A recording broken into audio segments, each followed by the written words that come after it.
If you're anything like me, then winning Yu-Gi-Oh tournaments is a common occurrence for you. Now, I'm only kidding about that, of course, but nowadays I feel that it's gotten a bit too easy to show up to any tournament, play the best deck of the format, and walk away with a respectable top 4 placing or better. Although winning is fun, I wanted to put myself to the test and see how well I could do with the less common strategies in the game. If you're new to the channel, my name is Tcg Sam, and I've been playing Yu-Gi-Oh competitively for over 6 years now. I'm a Yu-Gi-Oh content creator that makes content on the competitive side of the game, and in this series, I'm going to be challenging myself to win a tournament with pretty much anything except the best decks out there. I'll be adding in extra challenges to make it even more interesting for you to watch. Will I be able to outperform the best decks at these tournaments? Or have I just thrown away any hope I had of ever winning a tournament again? Sit back, relax, and enjoy the show. Being able to do anything in your deck with one card is definitely great because it means the rest of your hand can be whatever you want it to be, whether it's going second cards, additional extenders, or even side deck cards. And that's sort of one of the biggest strengths of the mathmech deck, is that everything it does can be done with just a single circular. Building your entire board as well as actually OTKing your opponent through just a single copy of circular, as well as guaranteeing you follow up every single time with the card, which means everything the deck wants to do is done through that single card.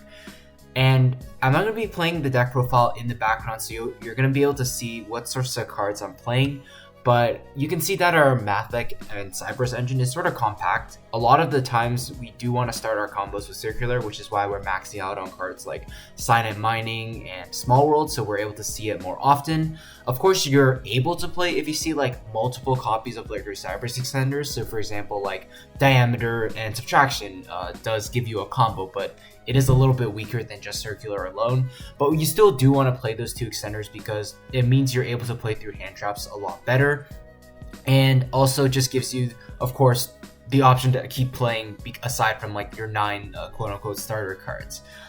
You also notice that I am playing Parallel Exceed in the deck. I think Exceed is a pretty good extender. It means every time you link summon in this deck, you can get 2 bodies. That's either level rank 4, it's either an update jammer, or splash mage or anything. You can turn it into anything essentially, and I really like it for that reason. Of course, it also acts as like a small world bridge between like your different Cybers pieces, meaning, for example, if you small world away like a card like Sigma, you can go into Parallel Exceed and then into Circular. So no matter what, if you have hand traps or non-circular Cybers monsters in your hand, you can always get the Circular. And that's sort of the goal with a card like Small World, to have it always be live and be able to search the Circular. So yeah, overall, pretty standard mathmech deck profile.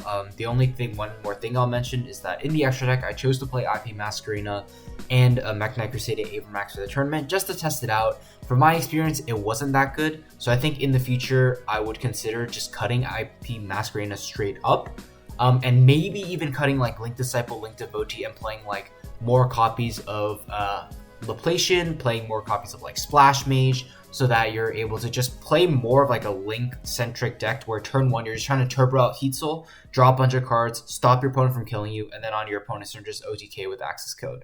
But with that being said, now let's just hop right into our feature match. Alright, so getting into today's feature match, we're once again paired against Branded Despia, one of the best decks of the format, and we're going to see how our mathmechs are going to be able to perform against one of the best decks. So we're going to do the die roll, and I believe I end up losing this one. So yeah, I'm going to be going second. Opponent's going to start things off with a copy of Branded Opening, discarding a copy of Ash Blossom, which meaning his hand's either insane or it's terrible. But he gets Albert. Albert grabs Branded Fusion. Branded Fusion sends Albaz to the Rebellion, and then summons out Albion. He's going to use the Albion effect, and then here I decide to Ghost Spell it because I don't want to deal with Mirror Jade. Opponent's going to normal summon Cartesia, then tribute off the Albion with a Rebellion. Rebellion's going to place Branded Lost face up. And then from there, he has a couple of different options because of the Cartesia effect to fusion summon. Cartesia is going to fuse itself and Albra away into Grand Dragon, and then Grand Dragon is going to allow him to send any dark monster from his deck or extra deck to the grave. Chooses to send Dark Magician, which is interesting. And then he's going to set a card And then end phase set Expulsion. And Expulsion is actually shockingly good here because he has an Albaz in his grave, meaning he can use Albaz and Dark Magician off Expulsion and then Fusion Summon into Dragoon on his turn, which is kind of scary. Not to mention Grand Dragon has an effect in the graveyard as well if they play the Despia monster in the extra deck. So definitely a very tough spot for us to deal with, despite not really staring down too much in the face at the moment. I can only assume that he has a real card set like Branded in Red as well. I'm going to start things off with Signet Mining, discarding Signet Mining, searching a copy of Mathmech Circular. Circular is going to send Sigma and special summon itself out. And then from there, our opponent's going to choose to think about whether he wants to use his Disruption now, uses Branded Expulsion, and then summons Albaz and a copy of Dark Magician. Albaz effect is going to discard Cartesia. And then he is going to Fusion Summon. He's supposed to Fusion Summon first, and then Brandon lost add, but it's not a big deal. He's going to summon out the Dragoon, and Dragoon is pretty scary.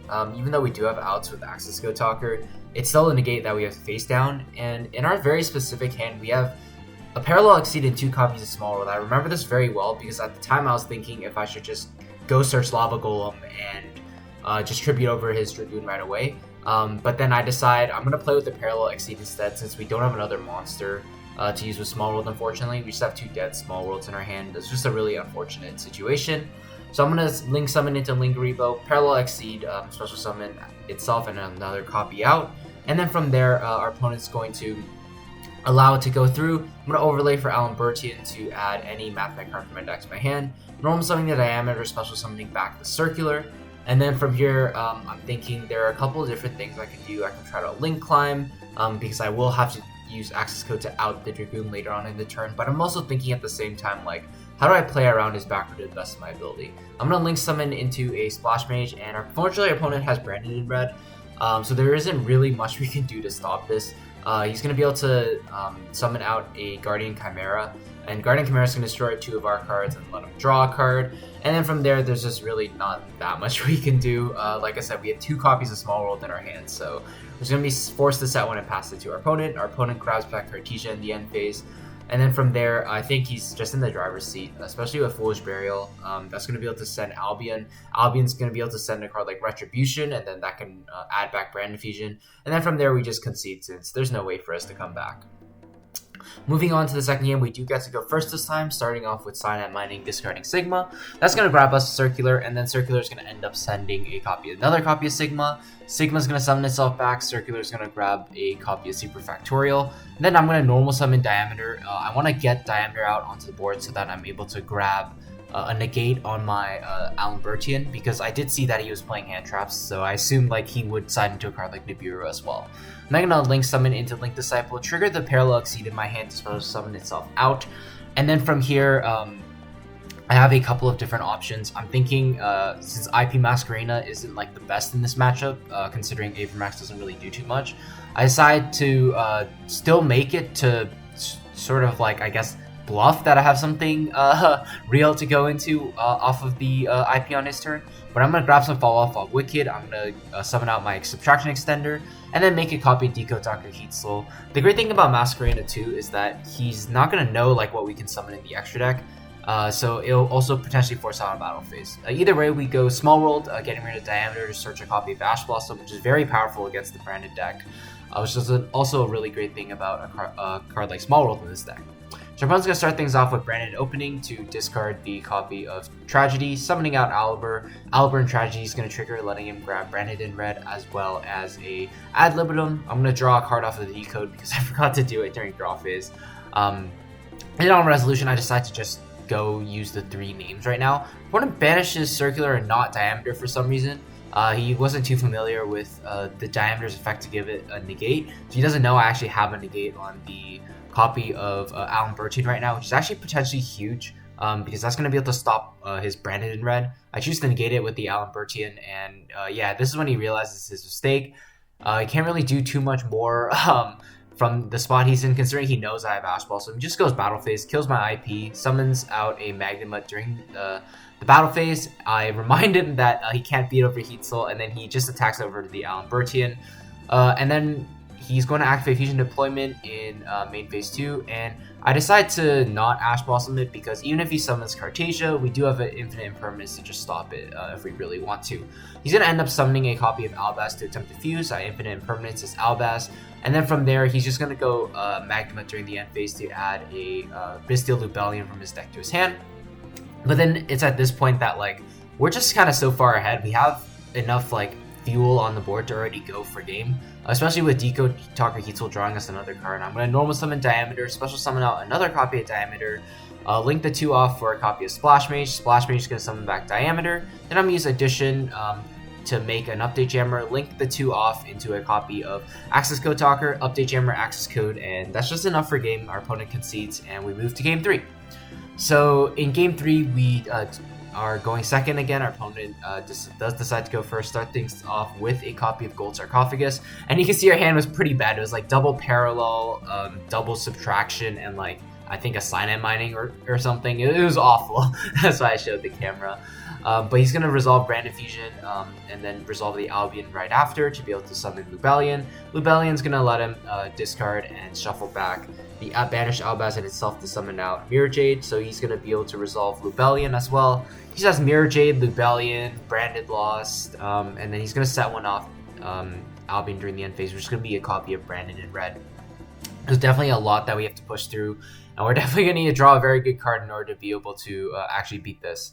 So we're gonna start things off with the subtraction on the copy of Mirror Jade, just to summon itself out, because I'm thinking I want to use my non-circular extenders first to try to force stuff out before I can do anything. But then he chooses to Mirror Jade get rid of the subtraction by sending Rinbrum, and Rinbrum's pretty scary because he can bring back Albaz on his turn, meaning we still have to deal with that as well.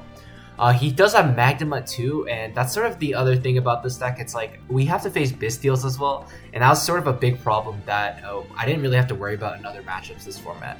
But now that he stopped the Sigma, we're in a kind of a tough spot with just the circular, since we don't really want to use our normal summon, I think, on our other subtraction. Although I think looking back now, like I probably should have, because I should probably just assume that I'm not going to be able to get to Alan Bertian, and normal summoning and triggering circular means I'm going to be able to grab a copy of Mathmech Equation, which can be a key extender.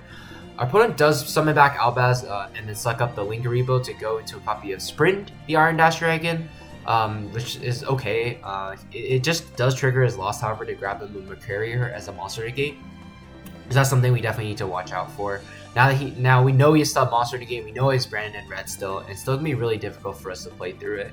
We do have Cyanide Mining to discard Parallel Exceed and grab a copy of Diameter. Our opponent's going to then Guardian Chimera, destroy both our Parallel Exceeds, draw a card, and then from here our only play is just to normal summon the copy of Diameter, since we do have the other subtraction in hand. He negates it with Mercurier, and we just concede because there's not much we can do. So now let's move on to our matchups.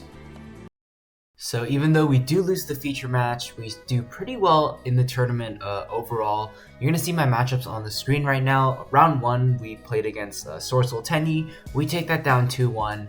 And then round 2, we played against Brandon Despia. Lost that one 1-2, as you saw in the feature match. Round 3, I played against Runic Stun. Managed to 2-0 that matchup. I got relatively lucky, I suppose. They didn't draw very well, and I was able to draw my outs when I need them. And then in the final round, I played against ABC Adventure with like punk stuff. So it was like a good stuff like field spell combo deck. And this was a crazy match. After losing game 1, I start off game 2 with Cyanide Mining, discarding like an Effect Veiler. It gets ashed, and I pass turn with like Parallel Exceed, Imperm, and Nibiru in my hand. And to make things worse, my opponent's set rotations, meaning my Impermanence gets turned off. So all I have is a single Nibiru. And I don't know, in some like crazy fashion, like I managed to Nibiru him, and then like he still sets up like an ABC Dragon Buster, and then for turn I draw like pretty much the only card that can save me, being Mathmech Circular. We go Mathmech Circular into our combo. We get Nibiru'd as well, but then here's the crazy part is that we're able to play through it, pop 4 of his monsters on the board because he summons 3 of his ABC pieces back as well as Nibiru. We managed to clear the entire board off of just a single equation and like Parallel Exceed. Just goes to show how strong Access Go Talker is. And then just OTK him in that very same turn after getting Nibiru. So a crazy comeback game 2. And then game 3, our opponent makes us go first. We set up like an okay board. It's like Heath Soul, I think, with like a couple of hand traps, not too many. We managed to have a Nibiru again to just clear pretty much his entire board. And then we managed to take that down from there. So a really, really close last match. And then we do manage to take that one down, 2-1. So overall on the day, we end with a 3-1 record.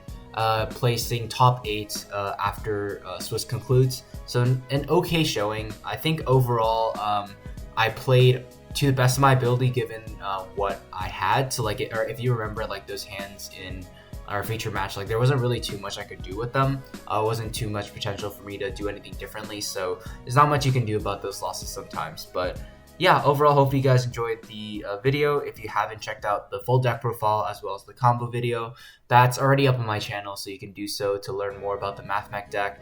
With that being said, I just want to thank you guys so much for watching, and I'll see you guys in the next one. Take care.